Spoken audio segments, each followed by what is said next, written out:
The world stood at the edge of a blade, teetering between empires and ancient prophecies.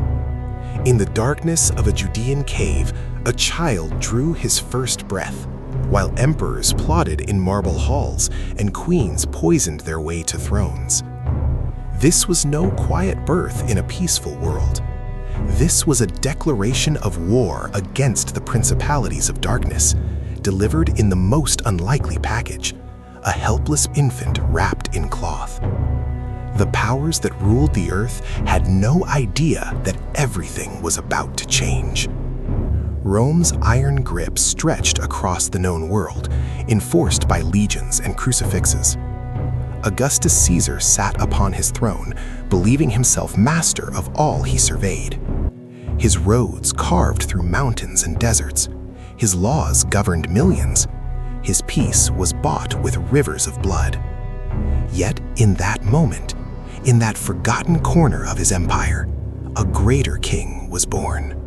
Not with armies or declarations, but in silence and shadow, hidden from the eyes of those who would seek to destroy him. The ancient enemy knew something was stirring. Across the empires of earth, darkness moved with purpose. In Persia, a slave woman murdered her way to a throne. In China, a child emperor became a puppet in games of power. In Rome, the machinery of control ground ever tighter. These were not random acts of human ambition. They were the desperate thrashing of powers that sensed their time was running short. The shadows grew deeper because the light was coming. Yet most of the world remained blind to what was happening. Priests in Jerusalem studied their scrolls, but could not see the fulfillment of prophecy unfolding miles away. Kings counted their gold and planned their wars, never suspecting that true power was being redefined in a manger. The greatest invasion in history had begun, not with the clash of swords, but with the cry of a newborn child. Heaven had touched earth, and nothing would ever be the same. This is the story of that world. The empires, the betrayals, the roads that connected east to west, and the convergence of history toward a single point in time. This is the story of how God chose to hide his Son in plain sight, how he prepared the stage for the most dramatic rescue mission ever conceived. This is the story of Jesus Christ, born into a world of shadows, destined to become the light that no darkness could overcome. Before we start, I need your help. Subscribe to this channel so we can keep bringing these hidden truths to light. Augustus Caesar surveyed his dominion from the heights of Rome, and what he saw pleased him. The Mediterranean had become a Roman lake, its shores lined with cities that bent the knee to his authority. From Hispania in the west to Syria in the east, from the forests of Gaul to the sands of Egypt, his word was law. The Republic had died in civil war, and from its ashes he had forged an empire. He called it peace. History would remember it as the Pax Romana, peace enforced at the point of a sword. The machinery of Roman power was brutal and efficient. Legions marched in perfect formation along roads that stretched like veins across the body of the empire. Tax collectors extracted Rome's tribute from conquered peoples. Governors ruled distant provinces with absolute authority, backed by the threat of crucifixion for any who dared resist. Augustus had learned well from his adoptive father, Julius Caesar. Power was not maintained through mercy, but through the calculated application of overwhelming force. Yet beneath the surface of Roman order, darkness writhed with ancient malice. The empire that prided itself on civilization practiced cruelties that would make demons proud. Slaves were crucified by the thousands along the Appian Way as warnings to others. Gladiators died for entertainment in packed arenas while crowds roared for blood. Children were exposed on hillsides when they were unwanted, left to die or be taken by slavers. This was the world that called itself enlightened, that spoke of law and justice while building its prosperity on mountains of corpses. The Roman gods reflected the character of the empire itself, capricious, violent, consumed with petty rivalries and lusts.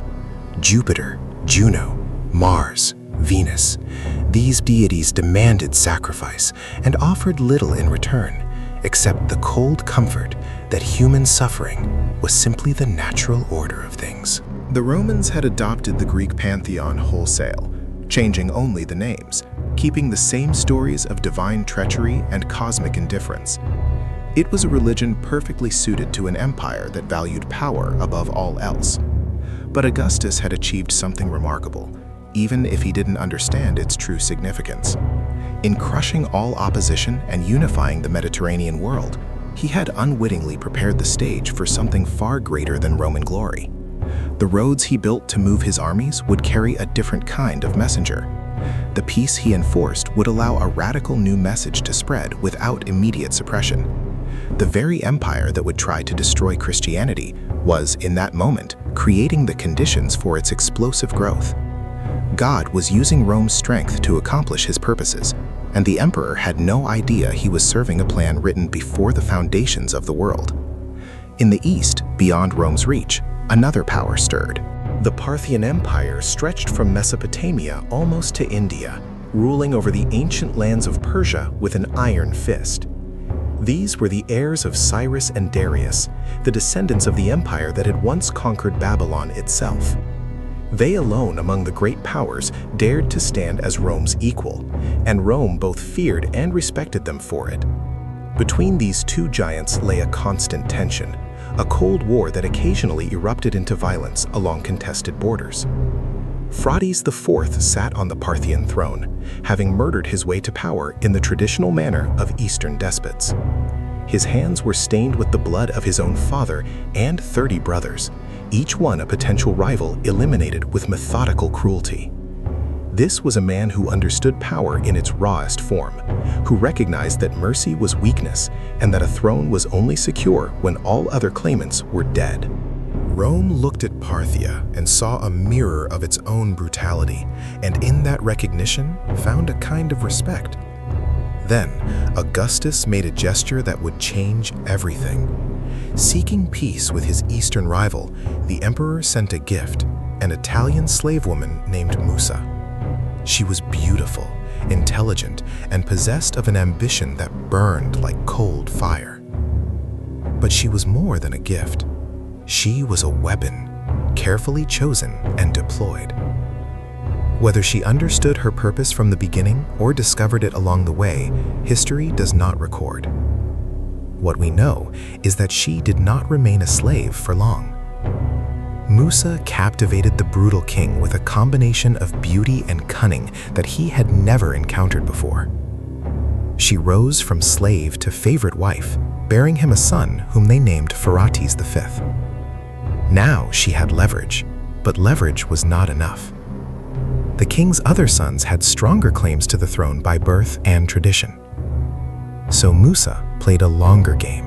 She convinced her husband to send his 4 eldest sons to Rome for education, framing it as a diplomatic gesture. In reality, she was removing obstacles, clearing her path to ultimate power with patience and ruthless calculation. With her rivals safely distant in Rome, only one obstacle remained: the king himself.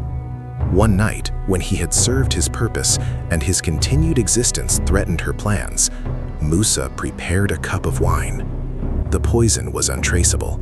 The act was perfect. Phraates IV drank deeply, perhaps toasting his beloved wife one final time. Then he collapsed and died. A Roman slave had just seized the throne of the Persian Empire, ruling alongside her young son. It was a coup that would have made Augustus himself nod in grudging admiration. The world's stage was set with players of extraordinary ambition and ruthlessness.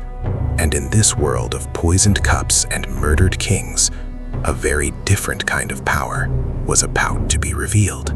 In Persia, among the Magi, ancient wisdom still held sway. These were not simple fortune tellers or charlatans, but priest astronomers who had studied the heavens for generations. They understood the movements of planets and stars with remarkable precision, mapping the cosmos and searching for meaning in the dance of celestial bodies.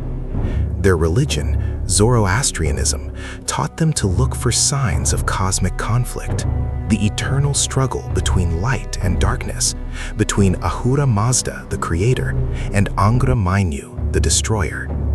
They believed history was moving toward a climax, a final victory of good over evil. Then they saw it, a conjunction of Jupiter and Saturn, a rare alignment that blazed in the night sky like a cosmic announcement.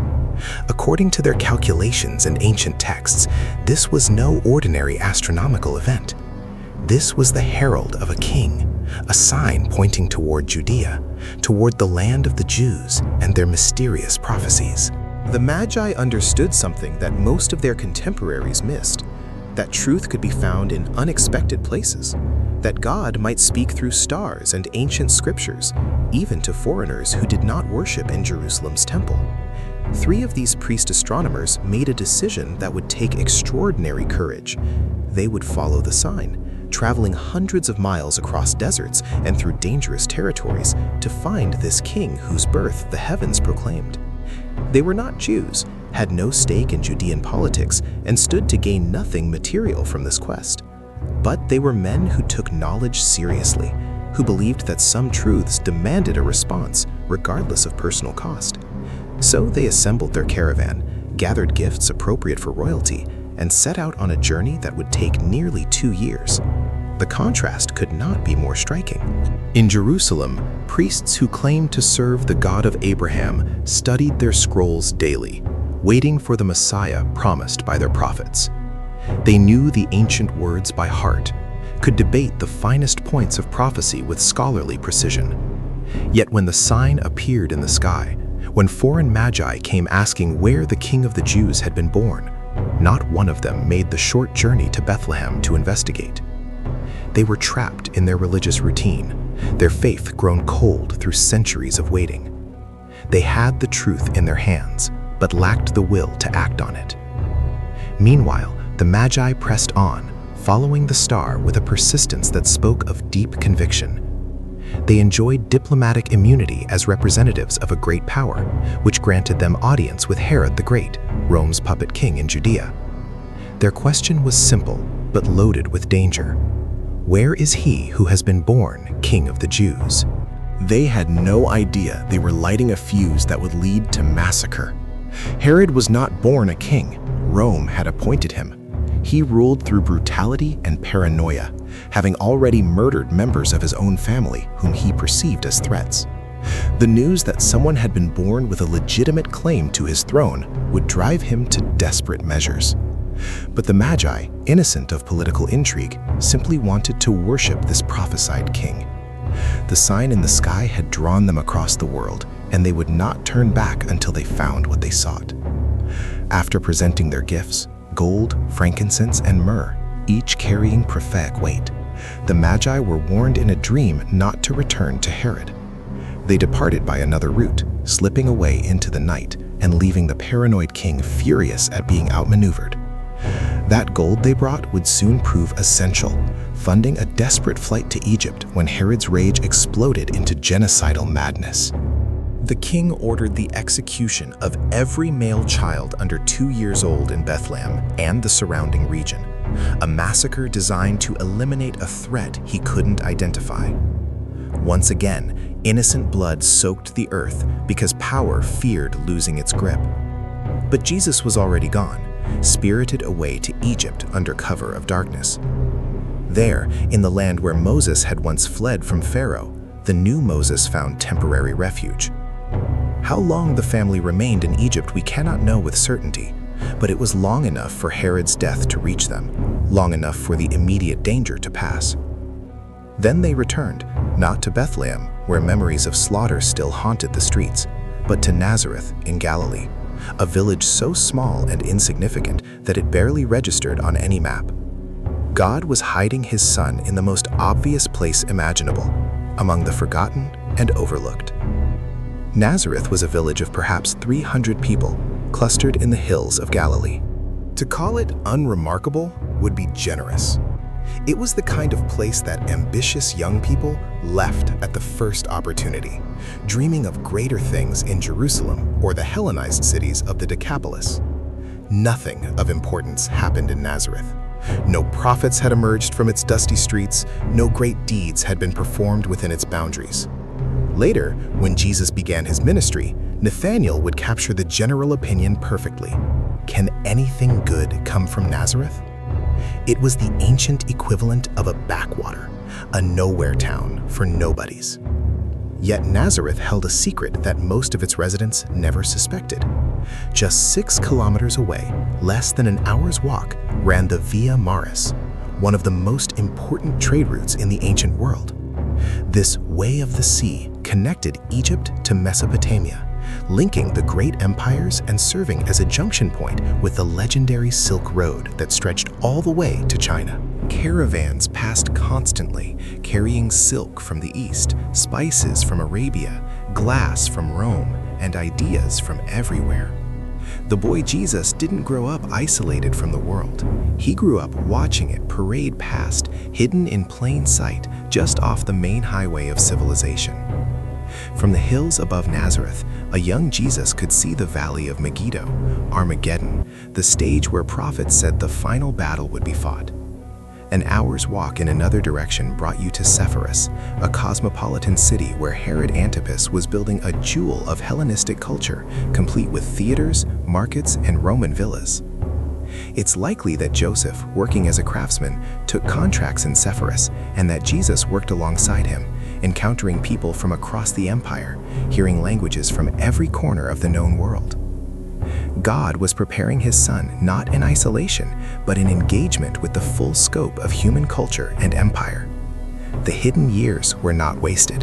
They were essential training for a mission that would span the globe. On the other side of the world, in the vast empire of Han China, another story was unfolding that mirrored the darkness pervading Rome and Persia. Emperor Ping sat on the dragon throne, the so-called Son of Heaven, absolute sovereign over nearly 60 million souls. But Emperor Ping was only 8 years old when he was crowned, a child trapped in a gilded cage, a puppet whose strings were pulled by others. He could not choose his own meals, could not leave the palace grounds, could not have friends. Every aspect of his existence was controlled, monitored, manipulated by those who claimed to serve him. Behind the throne stood the true power, Wang Mang, a relative of the imperial family, appointed as regent to guide the young emperor. Wang Mang was a genius of public relations, presenting himself as a humble scholar, devoted to ancient wisdom and classical virtue. He donated his salary publicly, lived with apparent austerity, and won the hearts of the common people through carefully orchestrated displays of selflessness. The masses loved him, seeing in him a return to the golden age of virtuous rule.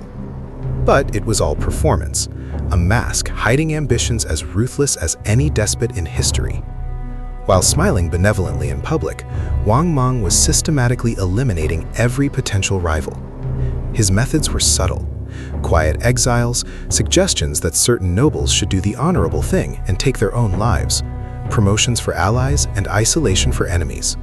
He placed his own people in every key position, building a network of power that made him untouchable. Then, in a masterstroke of manipulation, he married his daughter to the child emperor himself, weaving his bloodline into the imperial succession and tightening his grip even further. Young Emperor Ping was completely surrounded by the man who would ultimately destroy him. As the emperor grew older, he began to ask dangerous questions. At 14, Ping was starting to understand that he should be ruling in fact, not just in name. He was beginning to want actual power, to make real decisions, to be the emperor his title proclaimed him to be. This was intolerable to Wang Mang. Everything he had built over years of patient scheming was threatened by a teenage boy's dawning awareness. So Wang Mang acted with the same cold efficiency that had brought him this far, During a celebration, he personally offered the young emperor a cup of medicinal wine, ostensibly to wish him long life and health. Days later, Emperor Ping was dead. The official story spoke of sudden illness, a tragic loss of a promising young ruler. But historians looking back would see the pattern clearly.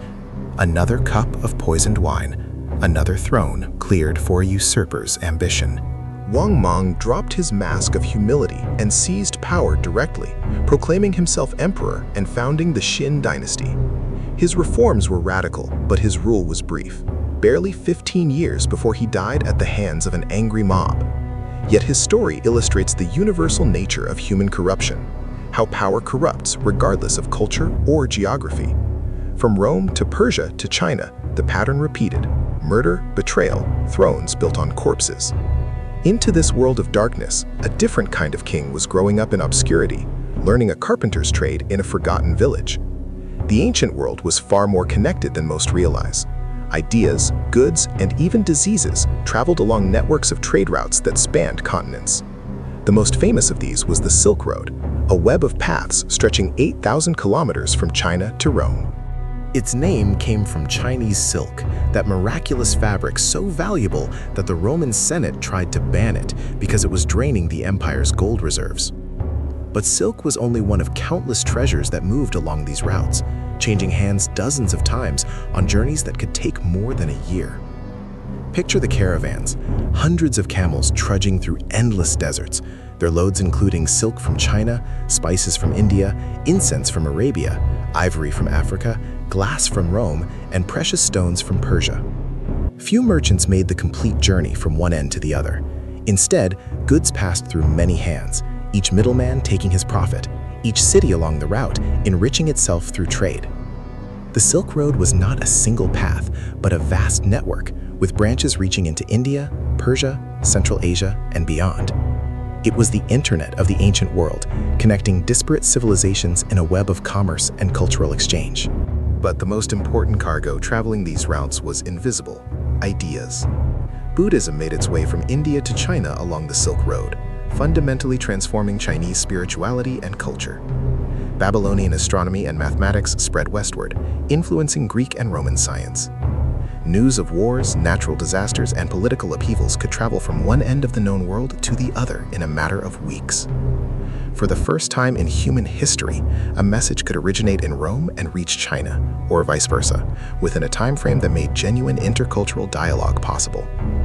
The Via Maris, that ancient highway running just 6 kilometers from Nazareth, was a crucial artery connecting this global network to the Mediterranean world. It linked Egypt to Mesopotamia and beyond, serving as one of the main routes by which Eastern goods and ideas reached Roman markets.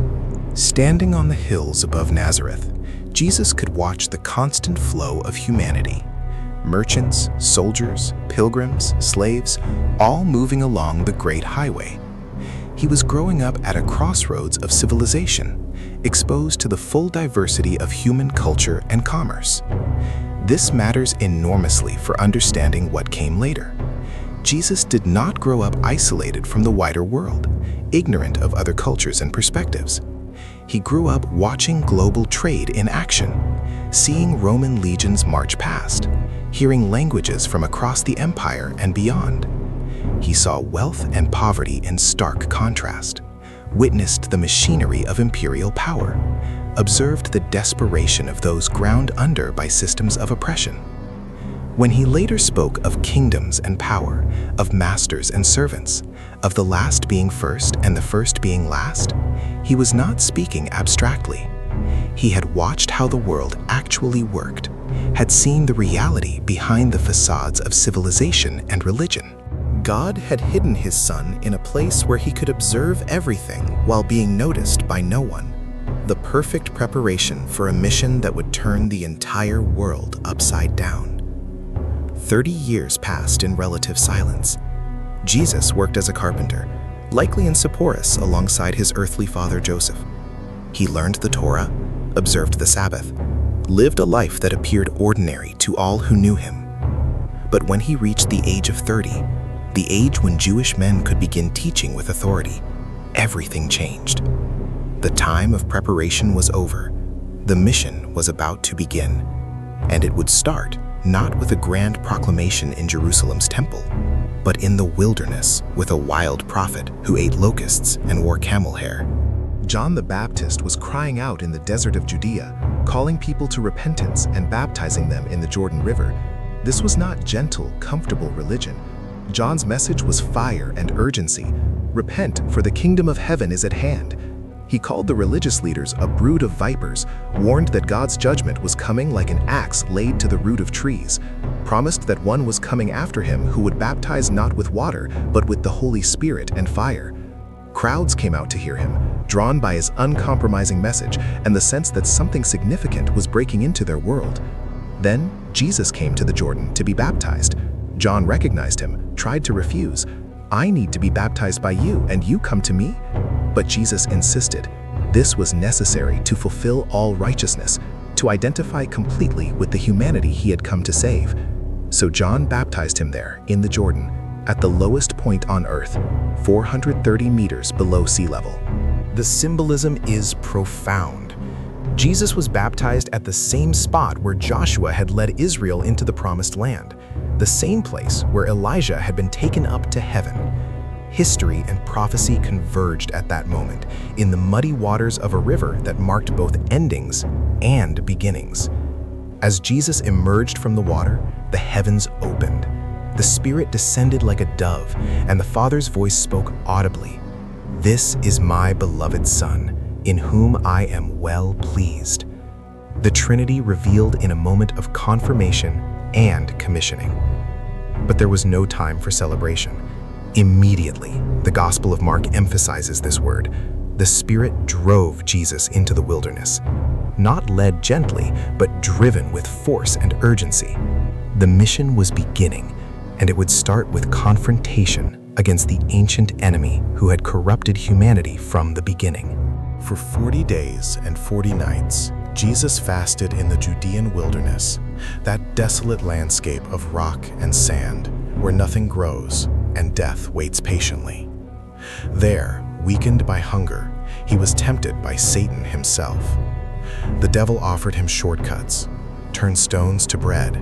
Throw yourself from the temple and let angels save you. Bow to me, and I'll give you all the kingdoms of the world. Each temptation was real. Each offered a path to accomplish his mission without the cross. But Jesus refused every compromise, countering each temptation with Scripture, standing firm against the enemy's greatest efforts. He won the victory that Adam lost, remaining faithful where humanity had failed. And when the devil finally departed, angels came and ministered to him. The first battle was won, but the war was just beginning, and it would lead to a hill called Golgotha and a cross stained with innocent blood. Jesus returned from the wilderness, filled with the Holy Spirit's power, ready to begin his public ministry. His first stop was home, Nazareth, the village that had watched him grow up. He entered the synagogue on the Sabbath, as was his custom, and they handed him the scroll of the prophet Isaiah. He unrolled it to a specific passage. "The Spirit of the Lord is upon me, because he has anointed me to preach good news to the poor. He has sent me to proclaim liberty to the captives and recovery of sight to the blind, to set at liberty those who are oppressed, to proclaim the year of the Lord's favor." Then he did something that left the congregation stunned. He rolled up the scroll, handed it back to the attendant, and declared, "Today, this scripture is fulfilled in your hearing." The silence must have been deafening. Everyone in that small synagogue knew this man. They had watched him grow up, had bought furniture from his carpenter shop, knew his mother and brothers. Now he was claiming to be the fulfillment of messianic prophecy? The audacity was staggering. At first, they were amazed at the gracious words coming from his mouth, but amazement quickly curdled into offense. "Isn't this Joseph's son?" they asked, their tone making it clear they meant it as a dismissal. "How dare this carpenter, this nobody from nowhere Nazareth, claim to be the Messiah?" Jesus knew what they were thinking. He told them plainly that no prophet is accepted in his hometown, then reminded them of how Elijah and Elisha had performed miracles for Gentiles rather than for unfaithful Israel. This was too much. Rage swept through the synagogue like wildfire. They seized him, dragged him to the edge of the cliff on which their town was built, intending to throw him off and stone him to death. But his time had not yet come. Jesus simply walked through the midst of the furious crowd and went on his way.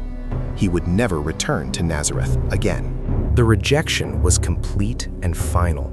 His own hometown, the people who had known him longest, had proven themselves utterly unwilling to see him as anything other than what they expected, a carpenter's son who should know his place. It was a preview of what was coming. The religious establishment, the political powers, even his own family at times would refuse to see who he truly was. Only those with eyes to see and ears to hear would recognize the king hidden in carpenter's clothes. But rejection in Nazareth did not slow Jesus down. He went to the shores of Galilee and began calling his disciples, "Follow me, and I will make you fishers of men." Simple words, but they carried authority that compelled obedience. Peter, Andrew, James, and John left their nets immediately, abandoning their livelihood to follow a traveling teacher with no visible means of support and no clear plan beyond announcing that God's kingdom was breaking into the world. More would join them: Matthew, the tax collector, Simon the zealot, Judas Iscariot, who would betray him. 12 men from various backgrounds, united by their decision to follow this compelling, mysterious rabbi who spoke with an authority unlike anything they had ever encountered. He chose Capernaum as his base of operations, a bustling fishing town on Galilee's shore, and from there, the revolution began to spread like fire through dry grass. The miracles started almost immediately, and they were nothing like the magic tricks of wandering charlatans or the carefully staged healings of temple priests. These were demonstrations of raw power over nature itself, undeniable acts that left witnesses stunned and afraid. In Cana, at a wedding feast, Jesus turned water into wine. Not just any wine, but wine so excellent that the master of the feast marveled that the best had been saved for last. It was his first sign, a glimpse of glory that revealed his true nature to those with eyes to see. Creation itself obeyed his command. In Capernaum, a Roman centurion came to him with a request that revealed extraordinary faith. His servant was paralyzed and suffering terribly, and this Gentile soldier believed that Jesus could heal with a word. "Lord, I am not worthy that you should come under my roof, but only speak a word, and my servant will be healed." Jesus marveled at this faith, greater than anything he had found in Israel, and healed the servant from a distance without even being present. The walls between Jew and Gentile, between the oppressor and the oppressed, were beginning to crack. Then came something even more staggering. In the town of Nain, Jesus encountered a funeral procession. A widow was burying her only son, her last hope for survival in a world that offered widows nothing but poverty and desperation. When Jesus saw her, he was moved with compassion. He touched the coffin, and the pallbearers stopped. Then he spoke to the dead. "Young man, I say to you, arise." And the dead man sat up and began to speak. Jesus gave him back to his mother. Death itself had been reversed, the ultimate enemy momentarily defeated. Fear seized the crowd, and they glorified God, saying, "A great prophet has risen among us, and God has visited his people." For 3 years, Jesus traveled throughout Judea and Galilee, and everywhere he went, the impossible became routine. He healed lepers with a touch, cast out demons with a word, gave sight to the blind and hearing to the deaf. He walked on water, calmed storms, multiplied bread and fish to feed thousands. Each miracle was a sign pointing to his identity and to the nature of the kingdom he was announcing. God's kingdom was not some distant future hope. It was breaking into the present, demonstrating what reality looks like when God's will is done on earth as it is in heaven. But the miracles were not mere displays of power. Each one revealed something about God's character and priorities. He healed on the Sabbath, deliberately provoking the religious authorities to expose their hardness of heart. He touched the untouchable, lepers, corpses, menstruating women, declaring them clean by his presence rather than being made unclean by theirs. He welcomed children when the disciples tried to send them away, declaring that the kingdom belongs to such as these. He ate with tax collectors and sinners, scandalizing the righteous by his choice of companions. Every miracle, every teaching, every action was dismantling the religious system that claimed to serve God while crushing the people he loved. The revolution was gaining momentum, and the powers that be were beginning to take notice with growing alarm. The religious establishment in Jerusalem watched Jesus with increasing hostility. The Pharisees, experts in the law who prided themselves on their meticulous observance of every commandment, saw him as a dangerous heretic who threatened everything they had built. He healed on the Sabbath, claiming that the Sabbath was made for man, not man for the Sabbath. He ate with ritually unclean people, declaring that what defiles a person comes from within, not from external contamination. He forgave sins, which was blasphemy unless he was who he claimed to be. Every interaction was a confrontation, every teaching an assault on their authority. The Sadducees, the priestly aristocracy who controlled the temple and collaborated with Rome to maintain their power, had different concerns. They didn't care much about Jesus' interpretations of the law. They barely believed in most of it themselves, rejecting resurrection and angels and focusing on the here and now. What alarmed them was his popularity with the crowds. He was gathering followers, speaking about a kingdom, performing signs that the people interpreted as messianic. If he sparked a revolt, Rome would come down on them all with devastating force. They had a comfortable arrangement with the empire, and this Galilean preacher was threatening to upset everything. But Jesus was not building the kind of movement they feared. His kingdom was not of this world, not established by the sword or political maneuvering. When people tried to make him king by force after he fed the 5,000, he withdrew from them. When they wanted him to lead a revolt against Rome, he spoke instead about loving enemies and praying for persecutors. His revolution was more radical and more threatening than anything the Zealots could imagine. He was calling for a complete transformation of the human heart, a death to self and rebirth into something entirely new. The tension reached a breaking point in Bethany, just outside Jerusalem. Jesus' friend Lazarus had died and been buried for 4 days. When Jesus arrived, Martha met him with words heavy with accusation. "Lord, if you had been here, my brother would not have died." She believed he could heal the sick, but the dead? That was beyond hope. Jesus took her to the tomb and commanded that the stone be rolled away. Martha objected. The body had been dead for 4 days. The stench would be unbearable. But Jesus insisted, and when the tomb was opened, he prayed and then shouted with a loud voice, "Lazarus, come forth!" The dead man emerged from the tomb, still wrapped in burial cloths, walking proof that Jesus had power over death itself. It was the most public, undeniable miracle of his entire ministry. Many who witnessed it believed in him, but others went immediately to the Pharisees to report what had happened. The religious leaders called an emergency meeting of the Sanhedrin, the ruling council. Their logic was coldly political.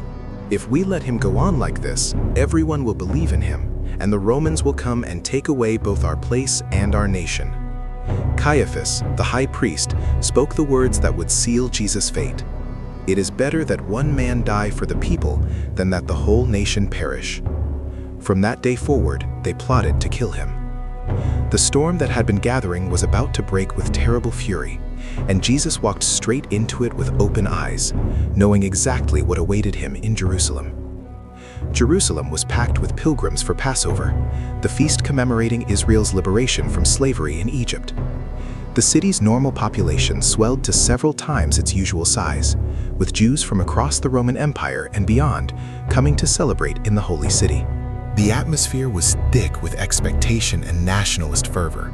Passover was when they remembered God's deliverance, and many hoped that this year, finally, the Messiah would come to deliver them from Roman occupation. Into this powder keg of political and religious tension, Jesus rode on a donkey, deliberately fulfilling ancient prophecy in the most provocative way possible. The crowd went wild. News had spread of Lazarus being raised from the dead, and people lined the road from the Mount of Olives to Jerusalem's gates, waving palm branches and shouting, "Hosanna! Blessed is he who comes in the name of the Lord, the King of Israel!" They were proclaiming him as the Messiah, the promised deliverer, and doing so openly in front of Roman soldiers and Jewish authorities.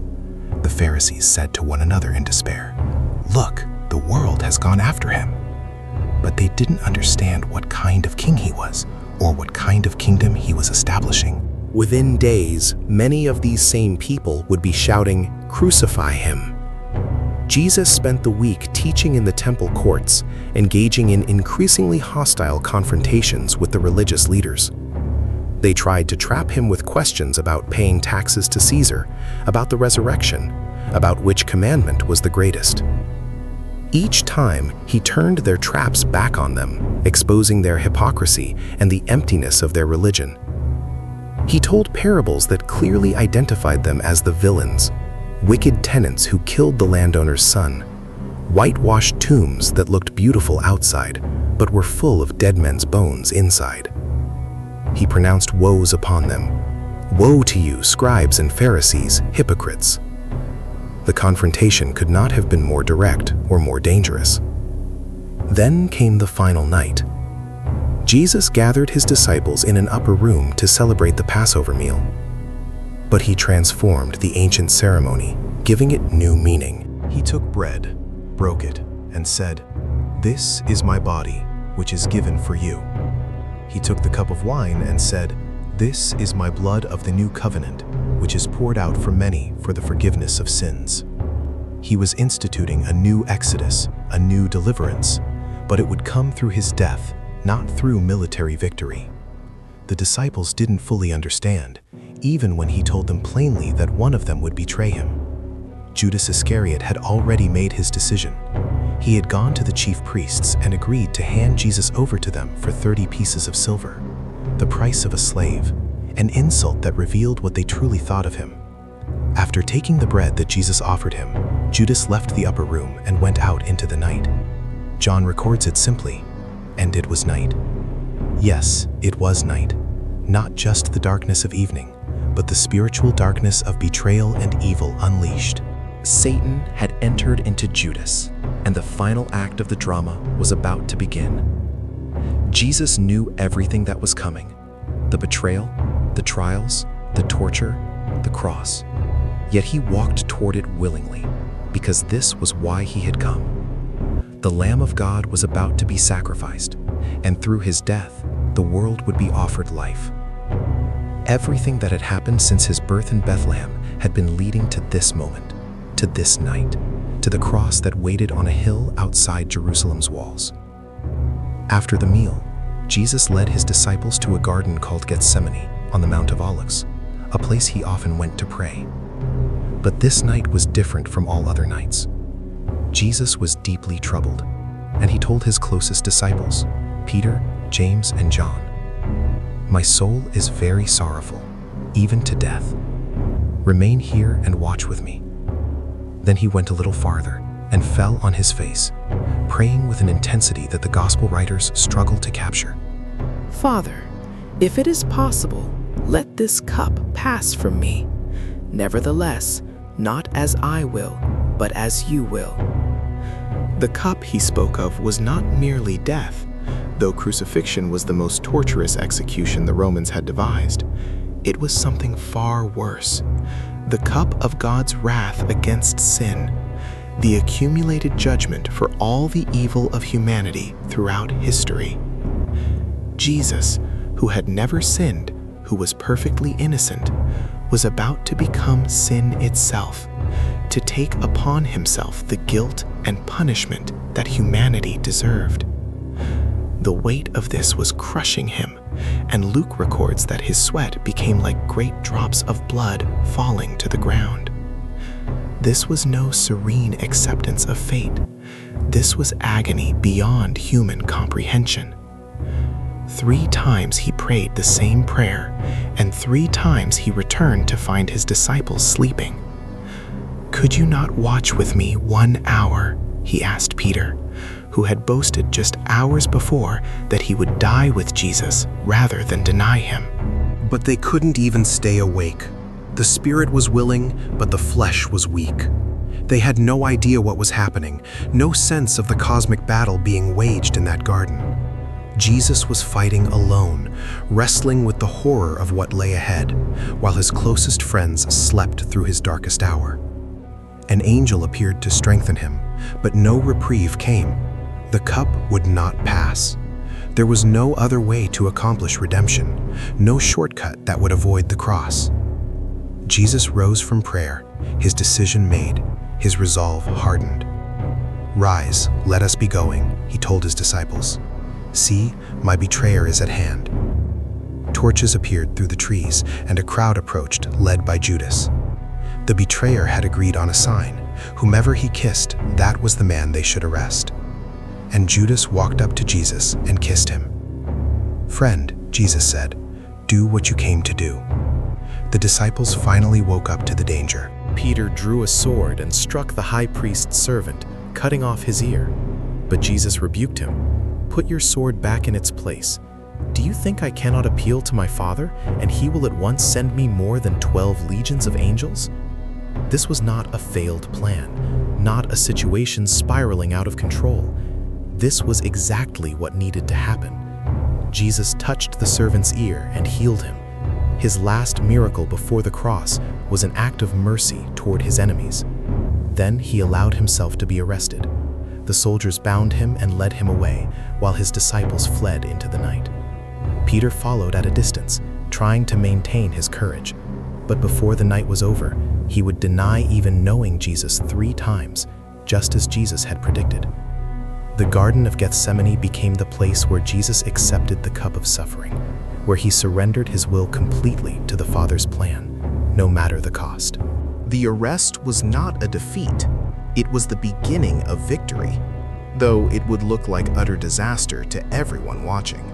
They dragged Jesus through the darkness to the house of Annas, the former high priest, who still wielded enormous power behind the scenes.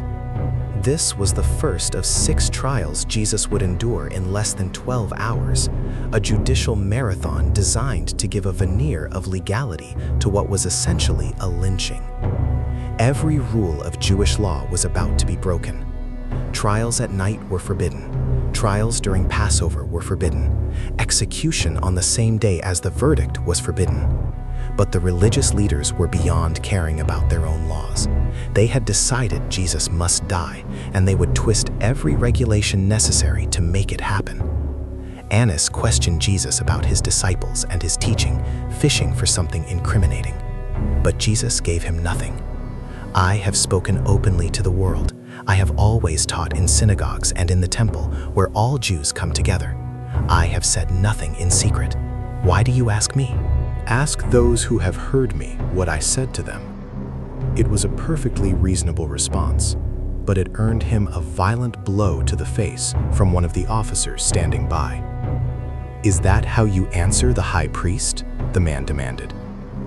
Jesus replied with quiet dignity, "If what I said is wrong, bear witness about the wrong. But if what I said is right, why do you strike me?" Truth and violence faced each other, and violence struck first. From Annas, they took him to Caiaphas, the current high priest, and the man who had declared it better for one man to die than for the whole nation to perish.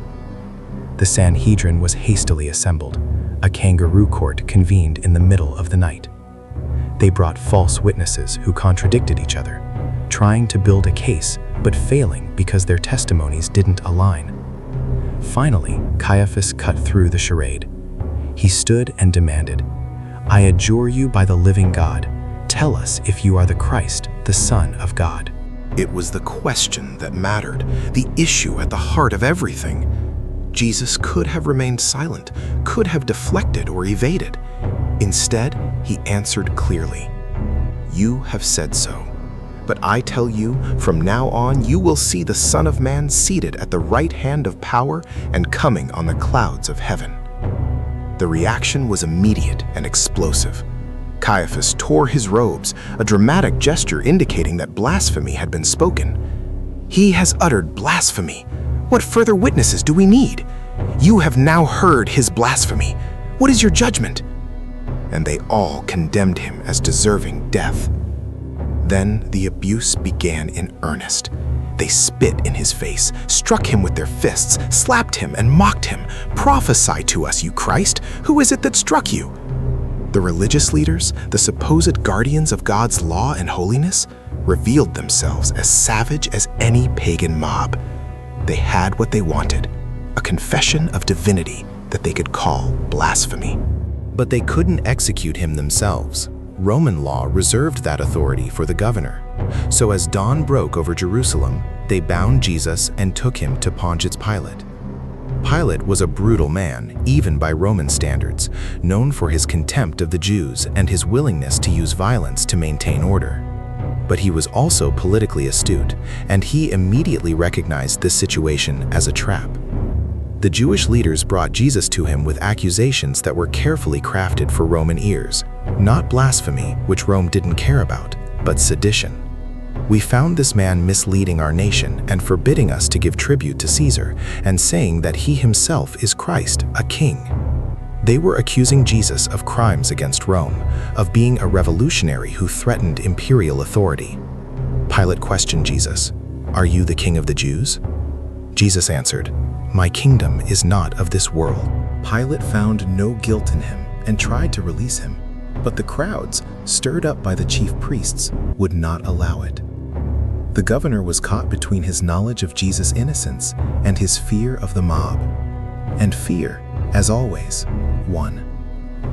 The wheels of Roman justice were about to crush an innocent man, and the empire that prided itself on law and order was about to participate in the greatest injustice in history. Pilate tried everything to avoid crucifying Jesus.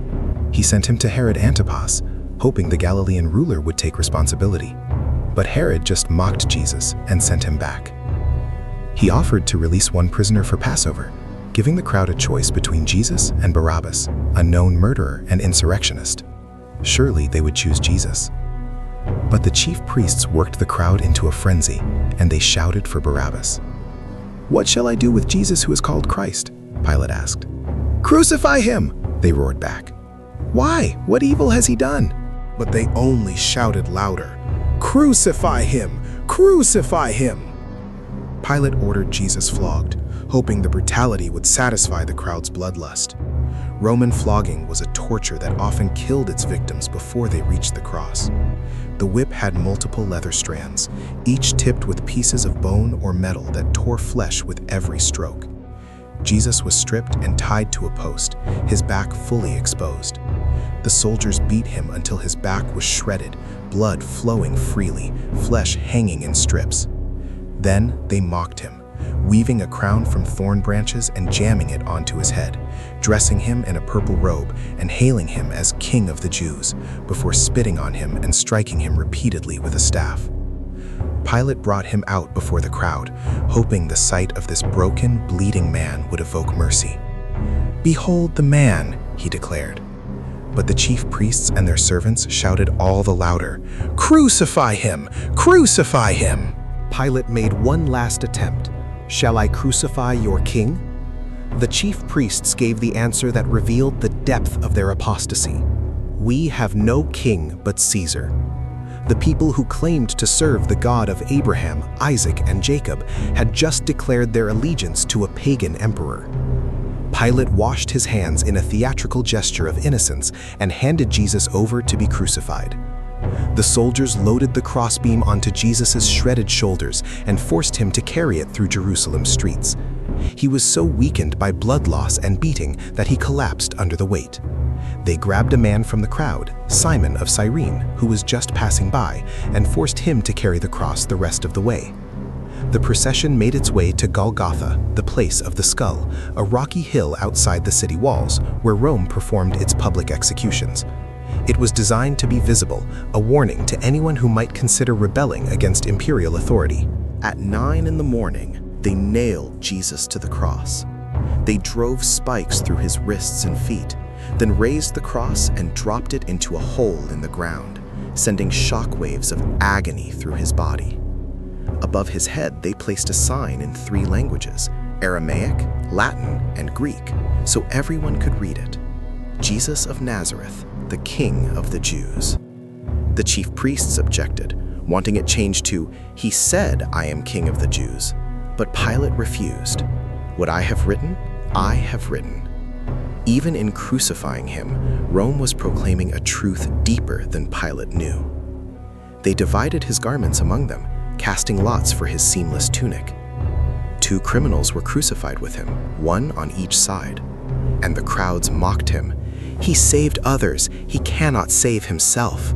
Let the Christ, the King of Israel, come down now from the cross, that we may see and believe." They didn't understand that if he came down, they would all be lost. His staying on the cross was precisely how he was saving them. For 6 hours, Jesus hung on the cross. The physical agony was beyond description. Crucifixion was designed to be the most painful death possible, combining suffocation, shock, exposure, and the weight of the body tearing against the spikes. Every breath required pulling himself up on the nails through his feet, scraping his shredded back against the rough wood, just to expand his lungs enough to inhale. Then the collapse back down, and the cycle repeated with each breath. It could take days to die this way, days of unrelenting torture under the Middle Eastern sun. But the physical suffering, as horrific as it was, paled in comparison to what was happening spiritually. Jesus was bearing the sins of the world, experiencing separation from the Father for the first and only time in all eternity. At noon, darkness fell over the whole land, as if creation itself could not bear to witness what was happening. For 3 hours the darkness lasted, and then Jesus cried out with a loud voice, "Eli, Eli, lema sabachthani," which means, my God, why have you forsaken me?" It was the cry of desolation, the moment when he experienced the full weight of abandonment that sinful humanity deserves. The Father turned his face away from the Son because the Son had become sin itself. Some standing nearby misunderstood, thinking he was calling for Elijah. One ran and filled a sponge with sour wine, put it on a stick, and offered it to him to drink. But Jesus' work was nearly finished. He had endured the full measure of God's wrath against sin. He had drunk the cup to its dregs. He had accomplished everything necessary for human redemption. And so he said, clearly and with finality, "It is finished." Tetelestai in Greek, a word used when a debt was paid in full, when a task was completed, when a sacrifice was accepted. Then he said, "Father, into your hands I commit my spirit," and he breathed his last. At that moment, extraordinary things began to happen. The veil in the temple, the massive, thick curtain that separated the Holy of Holies from the rest of the temple, tore from top to bottom.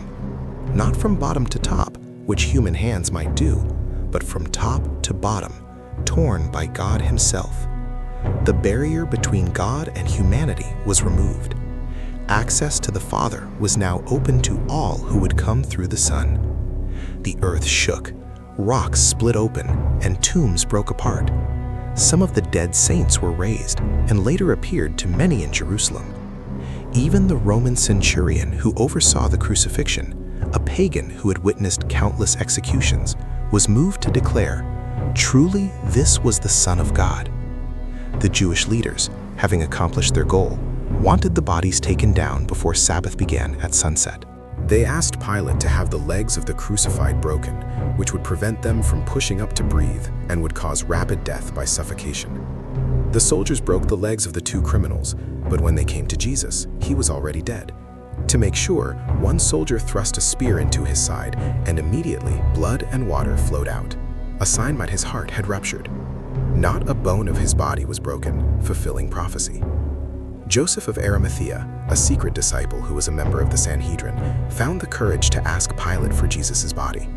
With Nicodemus, another secret follower, he took the body down from the cross, wrapped it in linen cloths with spices, and laid it in a new tomb cut from rock.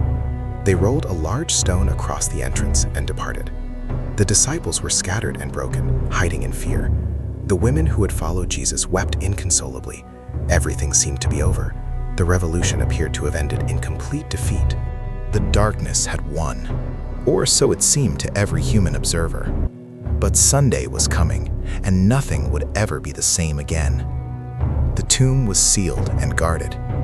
The religious leaders, remembering that Jesus had predicted he would rise after 3 days, convinced Pilate to post Roman soldiers at the entrance. They made the tomb as secure as possible, sealing the stone and setting the guard, so that no one could steal the body and claim resurrection. Everything was locked down tight. Death had claimed another victim. Rome had crushed another revolutionary, and the world could return to normal. Except that this death was different. This victim was not staying dead, and the world was about to be turned upside down. Early Sunday morning, before dawn, the earth shook again. An angel descended from heaven, his appearance like lightning, his clothing white as snow. The Roman guards, trained soldiers who feared nothing, were terrified and became like dead men. The angel rolled back the stone, not to let Jesus out, but to let others in to see that the tomb was empty. Jesus had already risen, his resurrection body passing through the sealed tomb as easily as he would later pass through locked doors. Death could not hold him. The grave had no power over the author of life. He had descended into the realm of death and conquered it from within, taking the keys from the enemy and emerging victorious. The women came at dawn with spices to anoint his body, only to find the stone rolled away and the tomb empty. Angels met them with the greatest announcement in history. He is not here, for he has risen, as he said. Come, see the place where he lay. Terror and joy mixed together as they ran to tell the disciples. Peter and John raced to the tomb, John arriving first, but Peter rushing in ahead to see for himself. The burial cloths were there, lying collapsed where the body had been, but Jesus was gone. John looked and believed. Something impossible had happened, something that changed everything. For 40 days, Jesus appeared to his followers. He showed himself to Mary Magdalene in the garden, to the disciples in locked rooms, to 2 followers on the road to Emmaus, to more than 500 people at once. He ate with them, let them touch him, proved beyond doubt that he was physically, bodily alive. He had not merely survived, not simply been resuscitated. He had been transformed, raised in a glorified body that was both physical and transcendent, the first fruits of the resurrection that awaits all who believe in him. Every appearance was a declaration that death was defeated, that sin's penalty had been paid, that salvation was accomplished. Then came the final commissioning. On the Mount of Olives, Jesus gathered his disciples one last time. He gave them the mission that would shape the next 2,000 years. Go therefore and make disciples of all nations, baptizing them in the name of the Father and of the Son and of the Holy Spirit, teaching them to observe all that I have commanded you. And behold, I am with you always, to the end of the age. As he spoke these words, he began to rise, lifted up before their eyes until a cloud hid him from their sight. 2 angels appeared and asked the obvious question, "Why do you stand looking into heaven? This Jesus, who was taken up from you into heaven, will come in the same way as you saw him go into heaven." The ascension was not an ending, but a promise. He would return. 10 days later, at Pentecost, the promised Holy Spirit descended on the gathered believers with the sound of a rushing wind and tongues of fire. Peter, who had denied Jesus 3 times, stood before thousands and proclaimed boldly that Jesus was Lord and Christ. 3,000 believed and were baptized that day. The movement that should have died when its leader was executed instead exploded across the Roman Empire with unstoppable force. Within a generation, there were believers in every major city from Jerusalem to Rome. Within 3 centuries, the empire itself would bow the knee to the crucified carpenter from Nazareth. The disciples went out to the ends of the earth, carrying the message that death was defeated and life was available to all who would believe. Most of them died as martyrs, but not one recanted. They had seen the risen Lord, and nothing could make them deny it. The revolution that began in a Bethlehem cave and passed through a Jerusalem tomb would continue until every knee bows and every tongue confesses that Jesus Christ is Lord. The story that began in shadow would end in eternal light, and those who believed would share in his victory forever. This is the story that split history in two, the story that changed everything, the story that continues today in everyone who calls him Lord.